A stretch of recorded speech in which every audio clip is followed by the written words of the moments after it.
Hello, and welcome to another episode of Lessons from the Dragon's Library.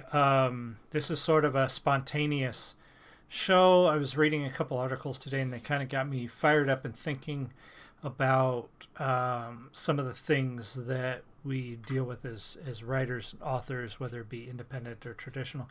But before I jump into that, check out my video description below for links to all of my social media.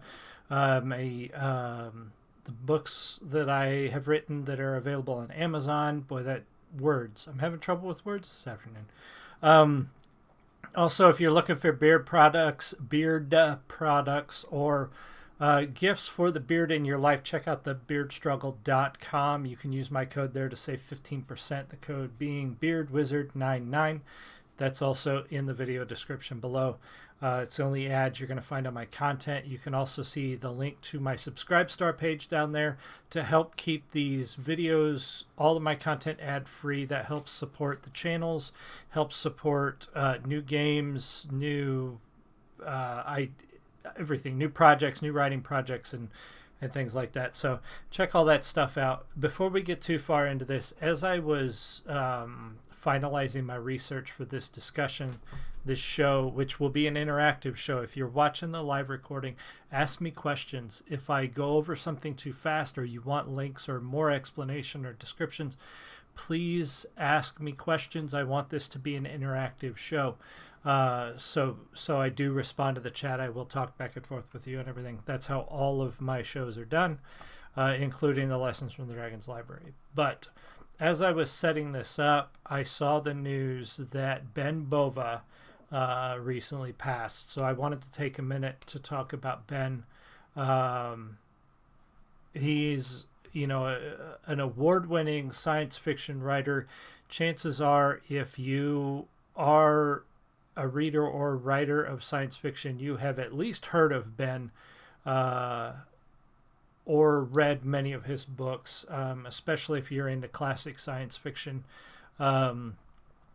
He died from, actually yesterday, he passed away from pneumonia and a stroke, which is extremely sad, and it's a huge loss for the writing community and the science fiction community. He was born in 1932, so what that would make him 80, almost 80 years old, 88 when he passed away. Again, novelist, short story writer. He won many awards and won 6 Hugo Awards, and has been involved in the science fiction community, the science fiction writing community for a very long time. So that's a huge loss for his family, obviously, and a loss for his fans in the community. So that's big. I didn't want to carry on the show without pointing that out or talking about Ben's contribution to what we do as authors. You can certainly say that our community, our industry, our field, as it were, would not be the same without Ben Bova. So sad loss, many prayers and positive thoughts and well wishes to his family and his friends and those who were close to him. So he will be sorely missed for many, many years to come, I'm sure. So, to jump into our topic for tonight, we're going to talk about shared worlds, the pitfalls of shared worlds and traditional publishing versus independent publishing, and how that all works. And this was sparked by seeing one article, very recent, and another article only a few weeks old, with some traditional publishers, shared worlds, and disputed rights, and how very helpless an author can be when it comes to that. So a lot of people think that when you write a book, it's your book, and no matter what you do, it's always going to be your book. You own the copyright, whatever it is. But that's not always the case. And that becomes most clear when it comes to shared universes or shared worlds. And what I mean by that is probably the most familiar shared universe concept, shared world concept, comes with, like, let's say Marvel or DC in the comic book industry. Marvel owns everything under the Marvel umbrella, which actually in this case Disney owns everything under the Marvel umbrella. Marvel Comics, doesn't matter who writes or draws a Marvel comic, Marvel owns it, not the writer, not the artist, not the inker, not the letterer. Those people who work on a Marvel comic don't own anything related to the work that they do. So even though an author has spent his time producing work, or an artist has spent time producing art, they don't own it. It's not theirs. So they get paid for the piece that they do, and that's it. And that's probably the most extreme example of a shared universe or a shared world, because they get paid for that one piece. An author comes on, or writer, a comic book writer, say, comes on for 5 issues of Spider-Man. Let's say he's doing a 5-issue run of Spider-Man. He will get paid a set amount for those 5 issues, and that's it. It doesn't matter how long Spider-Man goes. It doesn't matter really anything beyond that. He gets paid for a contractual amount of issues. There may be some royalties involved based on sales, or bonuses based on sales, but at the end of the day, that's it, because Marvel will print a certain number of those issues, and the author will get paid for those number of issues, and that's it. Shared universes, when it comes to writing, when it comes to books, is most commonly seen with things like the Dungeons and Dragons books back in the 90s and aughts, and even earlier, late 80s. Dungeons and Dragons TSR had a lot of novel lines: Dragonlance, Forgotten Realms, Greyhawk. I'm forgetting several, but there's a lot of novel lines related to the worlds in the Dungeons and Dragons series. Now, TSR owned the rights to the worlds. It owned the characters. It owned the names of things. It owned the trademarks to everything, but they actually did pay royalties to the authors in most cases. Now, the authors still didn't own their work, so to speak. An author for a Forgotten Realms novel, for example, couldn't take that novel once, let's say TSR publishes it for 1 million copies, and that's the first run, and that's the only run that's ever going to happen. That author couldn't then take that book a few years later and go to another publisher and publish it. It doesn't work that way in a shared universe. The shared universe is owned usually by either a group of people, or it's owned by one overarching company that owns the trademark and everything.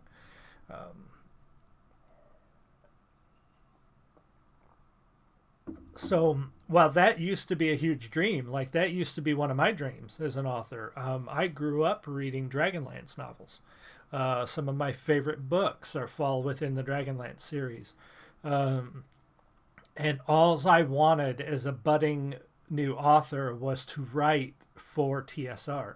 I even submitted probably very awful writing samples to a couple of contests to be able to write for TSR, and I think I even submitted a story idea that never got a response because I was dead set on writing for TSR.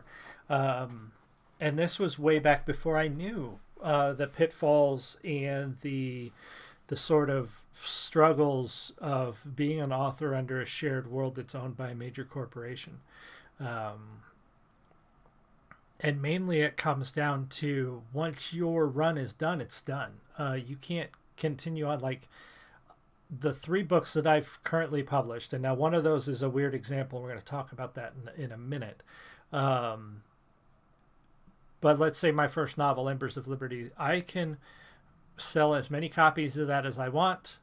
Because of the way I've published it, it will basically be in print for as long as I want. I don't set a limit to the number of copies that are going to be out in the world. I can reprint it as many times as I want. I'm currently working on a special edition, like collector's edition hardback of Embers of Liberty, with all kinds of add-ons and exclusive content that's only going to be in the hardback. I can do that because I own the whole shebang. I'm not beholden to a publisher. I'm not beholden to a corporation or company. I'm not sharing it with any other writers. It is my work. I own it 100%, and I can do whatever I want with it. That's not the case with a shared world. Now, that's not even the case with a traditionally published book. So then you get into the pitfalls of traditional publishing. But before we go there, the anomaly that is my third book, so 2 years ago, is it 2 years ago? I think it was not this past summer, but the summer before this last one. I was at a show with another author, Ray Clark. Check out her stuff, R-E-Y Clark. We were at a show up in Chicago, and we were approached by an artist who had this idea. He said he was painting portraits of the face cards in a deck of cards, and he was looking for authors to write stories for those characters in each suit, in a world that was basically set up like the four suits were these four warring factions. Some had magic, some had technology. You know, we had to come up with the characters. We had to write these ideas. Now, that is also a shared world concept, but we have worked it out with the author that those characters, while he owns the world, he owns the concept and the idea, those actual character stories are owned by the authors.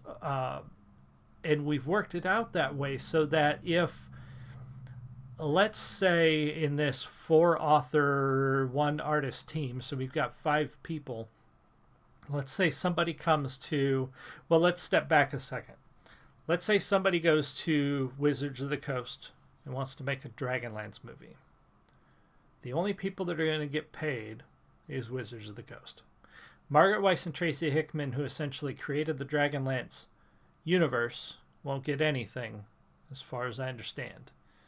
And if they were to use a different book that was written by a different author, let's say The Legend of Huma, written by Richard A. Neck, if they were to make that into a movie, Richard wouldn't earn anything because Richard doesn't own the rights to that work. It's not his. It belongs to Wizards of the Coast.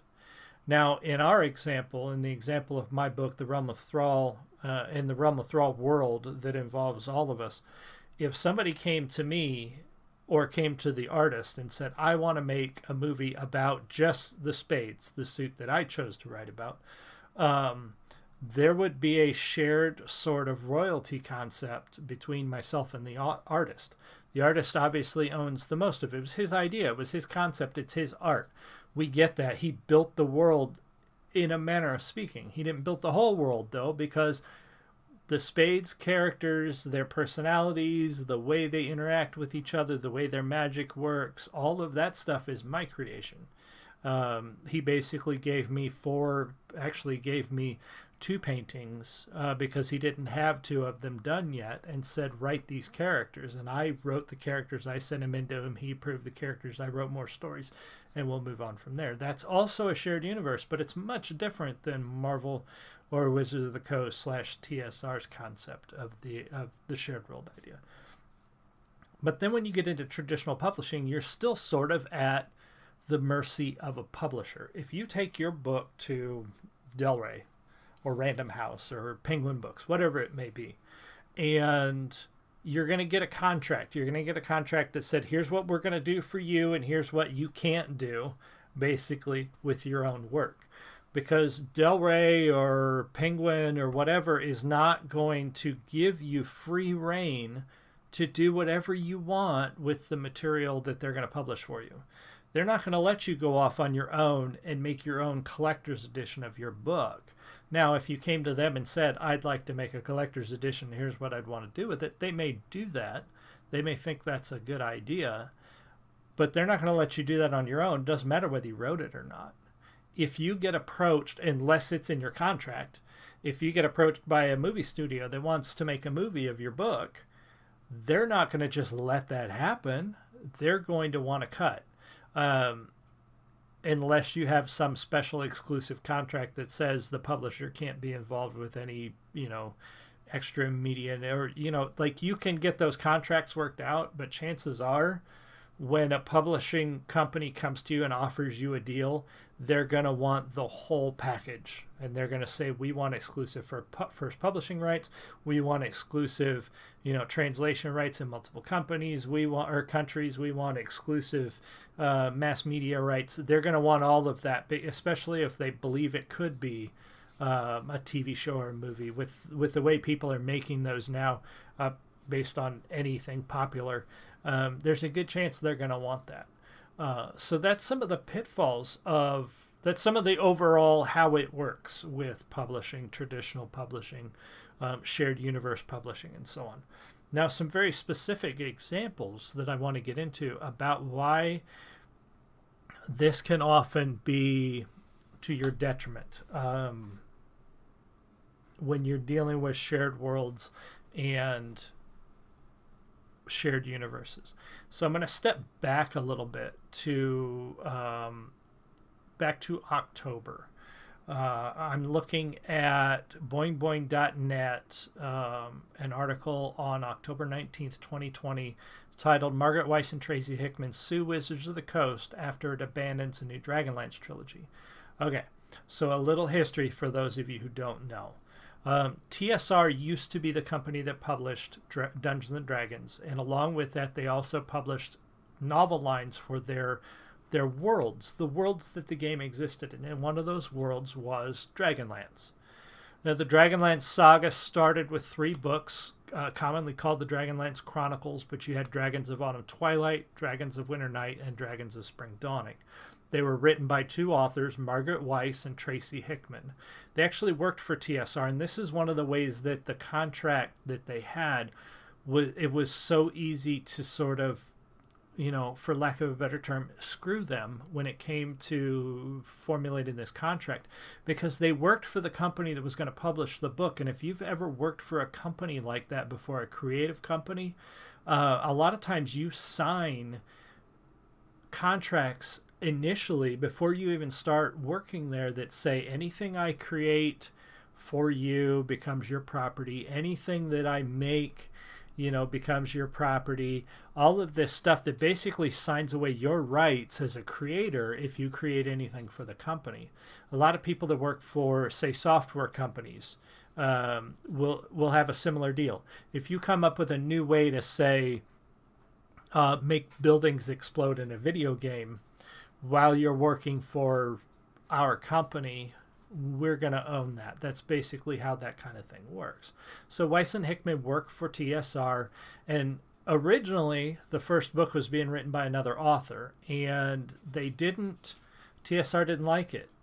And they went to Weis and Hickman, who were doing, I believe, proofreading and editing, and said, hey, can you finish this? Because we don't like where it's going with the original author. And the original author said, sure.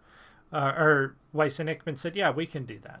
And they essentially created the world that became the Dragonlance saga, which went on to, there's like 70 some books in the series. It went on for more than 2 decades. I want to say it's been a while since I've looked at exact dates, but it's been going on a long time. And then along comes Wizards of the Coast. Wizards of the Coast, when they bought TSR, they were still publishing their shared world stuff. They were still publishing their novel lines, but over time they started phasing out the other worlds. They basically, Wizards of the Coast wanted to focus on the Forgotten Realms, so they dropped, I'm going to forget all the other worlds that existed. They basically pared it down to Forgotten Realms and Ravenloft. They got rid of Greyhawk, they got rid of Dragonlance, they got rid of Birthright, they got rid of a couple of others, and along with that, they stopped publishing the books, but they still owned the rights. They still kept the rights to the books, which meant they could print special editions, they could reprint the books, they could do whatever they want with the books and sell them.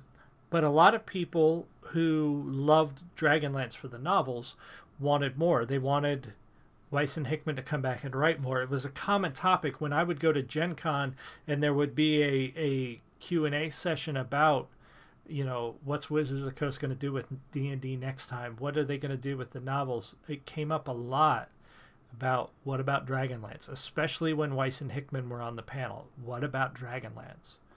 Well, some time ago, Wizards of the Coast, Hasbro, went to Weis and Hickman and said, hey, how would you like to write a final bookended trilogy to wrap up the saga, to wrap up Dragonlance, to get closure on the world, to sort of put the cherry on top of this amazing thing that you've created? And Weis and Hickman, of course, said yes. Why wouldn't you? Yes, we want this. The fans are rabid for it. Why wouldn't you want to do something like that? So they start writing the book. They finish the first book. They turn the first book in for editing. Now, granted, if you've never written a book before, you may not know exactly how big of a deal this is. To finish a book, obviously to finish a book for a veteran author like Weis and or Hickman, it's not quite as big of a deal as finishing a book for a new author, but it's still a big deal. You finish a book in the first book of a trilogy. That's a big deal. You turn it in for editing, ready to rock and roll on the next book because you've hit that milestone, right? And Wizards of the Coast pulls the plug.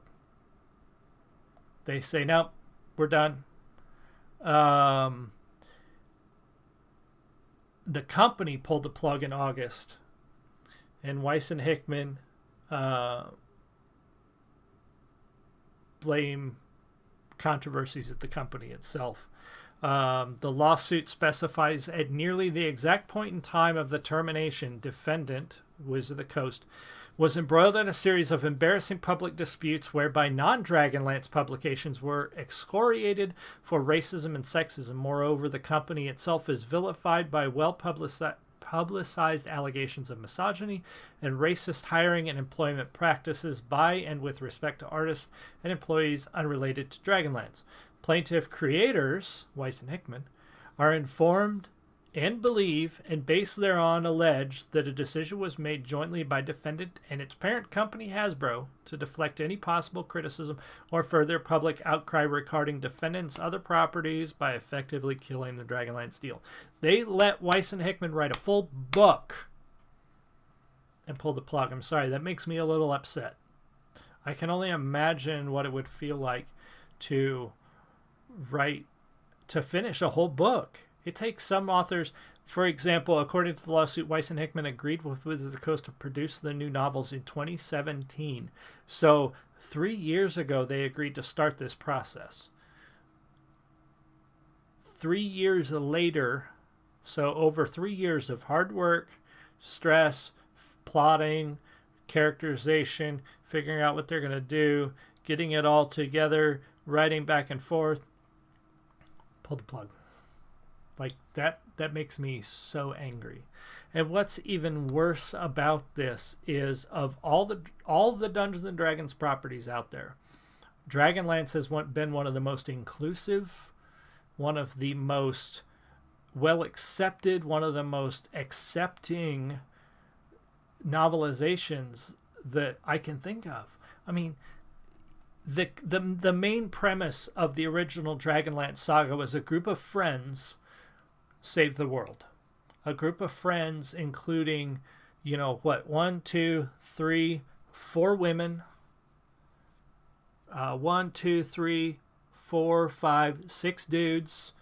Where do you find that in older fantasy from the 80s? Was hit or miss when it came to, especially 80s and late 80s and early 90s, hit or miss when it came to representation in fantasy. One of the first big characters you meet who isn't one of the companions in the Dragonlance saga is black. You find out that, and it's not even made like a big deal of, that a whole nation of these Solamnic knights are black. But nobody makes a huge deal. Like, it's just part of the world. It's part of the way Dragonlance is presented. Women are in leadership roles. It deals well with people who are infirm or disabled. It deals well with depression. It deals well with really hot button topics that are hard to talk about sometimes. It doesn't have any orcs in it. It doesn't have any drow in it. So the two sort of character races that Wizard of the Coast is taking the biggest hits on right now they don't even exist in Dragonlance. Orcs aren't even a thing.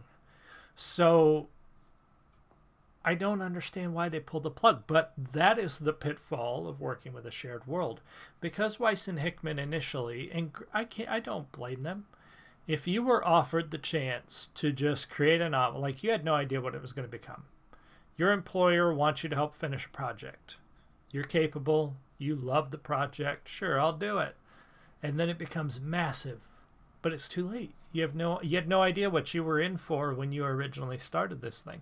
And back then, fantasy wasn't that huge. Nobody had any idea what they were in for. And now that's it. They are completely at the mercy of Wizards of the Coast. And so are the fans. Like, I am sorely heartbroken for Weis and Hickman. There's no comparison between the frustration they must feel and the frustration we feel as fans. But there is that frustration as fans. For years we have wanted this, and then it's offered, and then it's snatched away. Like, that's horrible. That's absolutely horrible. And along that same vein, just recently, and I'm looking at an article on The Wrap published 10 days ago, November 20th. Alan Dean Foster is demanding royalties from Disney. So if you have not heard of Alan Dean Foster, this dude is probably responsible for more science fiction movie novelizations than any other author I've ever come across. Not only that, but he's written a whole boatload of books all of his own. But he's responsible for 3 Star Trek movie books. He's responsible for the original Star Wars. He ghost wrote that. So if you have an original Star Wars book from the Adventures of Luke Skywalker, it says George Lucas on the cover. George Lucas didn't write it. Alan Dean Foster wrote it. He also wrote the sequel. Now, if you don't know this little tidbit of history, I'm going to feed you a little bit of Star Wars history that people don't always know. When Lucas originally made Star Wars, he did not know there was going to be an Empire Strikes Back.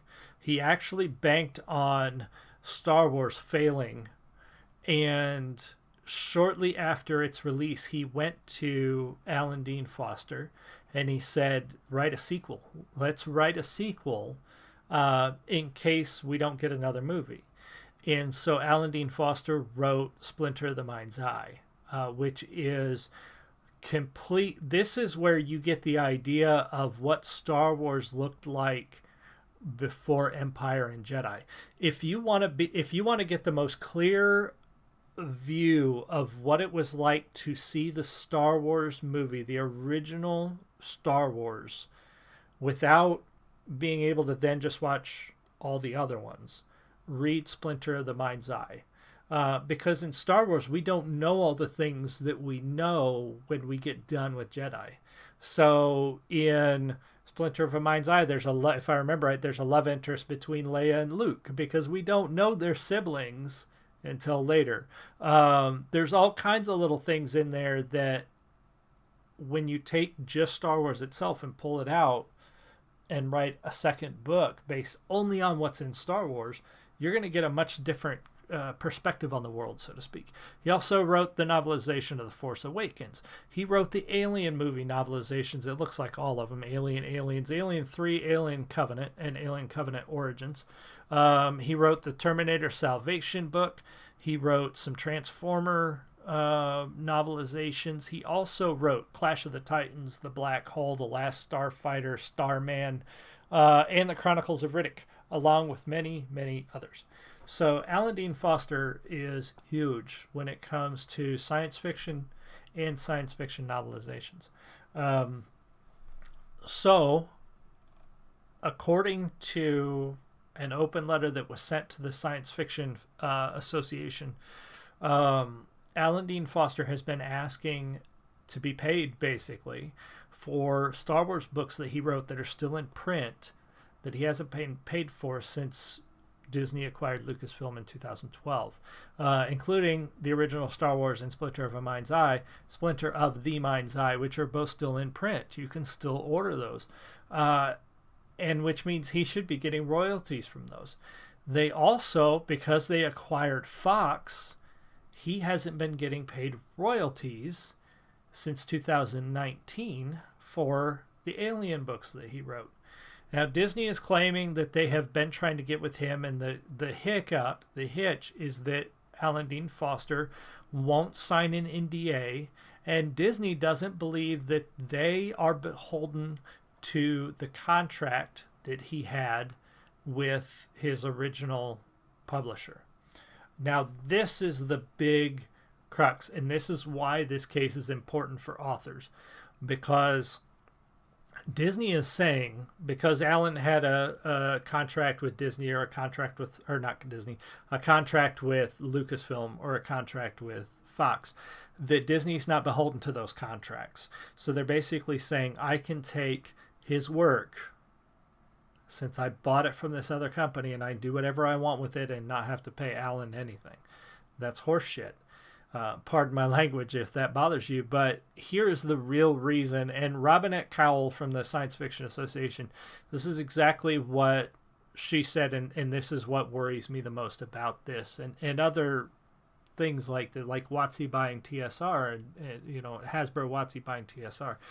Disney's argument is that they have purchased the rights but not the obligations of the contract. In other words, they believe they have the right to publish work but are not obligated to pay the writer no matter what the contract says. If we let this stand, it could set a precedent to fundamentally alter the way copyright and contracts operate in the United States. All a publisher would have to do to break a contract would be to sell it to a sibling company. If they are doing this to Alan Dean Foster, one of the great science fiction writers of our time, then what are they doing to the younger writers who do not know that a contract is a contract?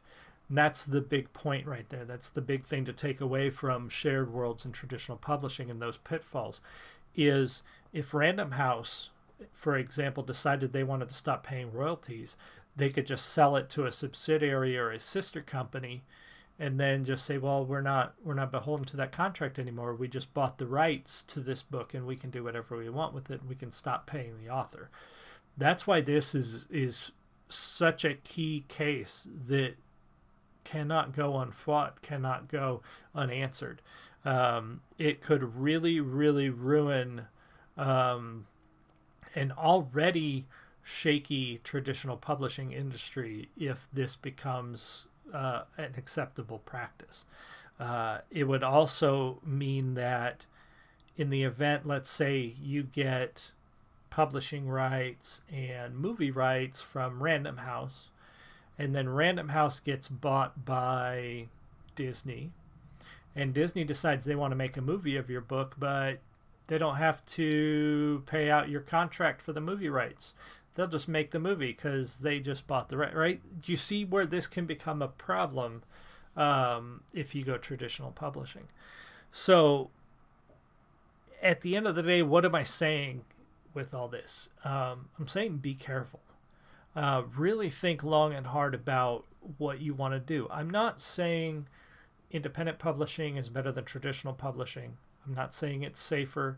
In a lot of ways, it's not. You really have to weigh the benefits with the potential costs and potential risks.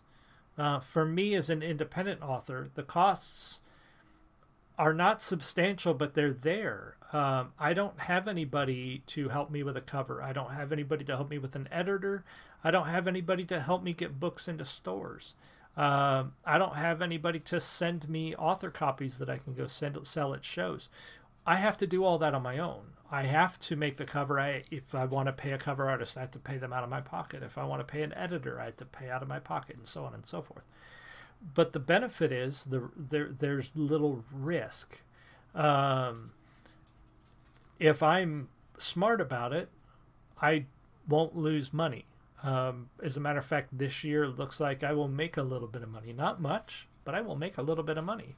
Meaning I have sold more books or enough books to make more than I'm paying out to sell those books, including for shows, merchandising, advertising, actually buying the product and so forth. With traditional publishing, that is becoming, from what I understand, more normal. Traditional publishers are not helping authors with advertising and marketing and trade shows. Sorry, my dog is walking around my feet and I don't want him going under, like way under my desk. So those costs are starting to come back on traditional publishers as well. But the one benefit you have with a traditional publishing traditional publishing company is that they get your books into stores a lot easier. I have to do all the footwork. I have to actually go to the store and find out if they'll carry local authors. And if they do, then I have to supply them with the books. I have to pick up the books if they don't sell. All of that is on me. But again, I'm not beholden to creative committee. I'm not beholden to advertisers. I'm not beholden to a contract that might get sold out from under me to a large corporation that might decide to stop paying me. So there's a risk-reward factor that's becoming more and more clear as these things come to light and as more of these things come out. But keep an eye on these two cases, the case with Weis and Hickman versus WotC and Alan Dean Foster versus Disney, because these cases will inevitably impact the publishing community and really set the standard for how we move forward with contracts and publication and all of that. And at the end of the day, again, I don't want this to be about what's better than the other. There are benefits and drawbacks to both traditional and independent, but you really need to be informed. You really need to look out there and see what kind of issues people have had with contracts. Look at how those have panned out. Look very closely about how royalties work. There's a lot of misconception about how you get paid, what an advance is, how that works, how an advance versus royalties works, all of that stuff. You need to be informed as an author and not just relying on somebody to tell you how it works, but actually look at how it works yourself and look at the potential risks involved when it comes to contracts and how they work.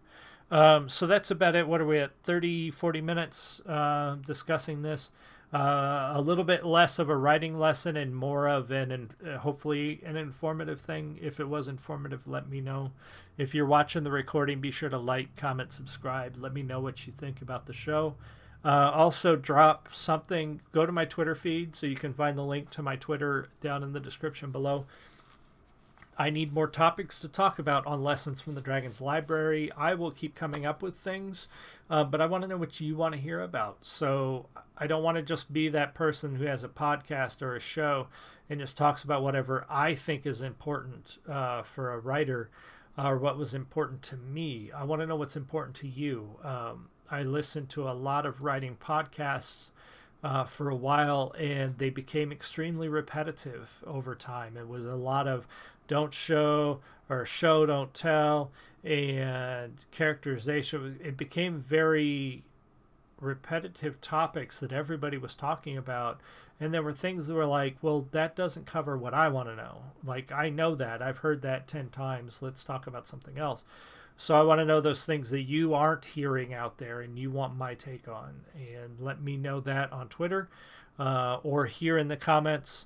And we will come up with some more content for you. So anyway, that's the show. Thank you guys so much for joining me on Lessons from the Dragon's Library. Check out the links below. Check out thebeardstruggle.com where you can save 15% if you use my code BeardWizard99.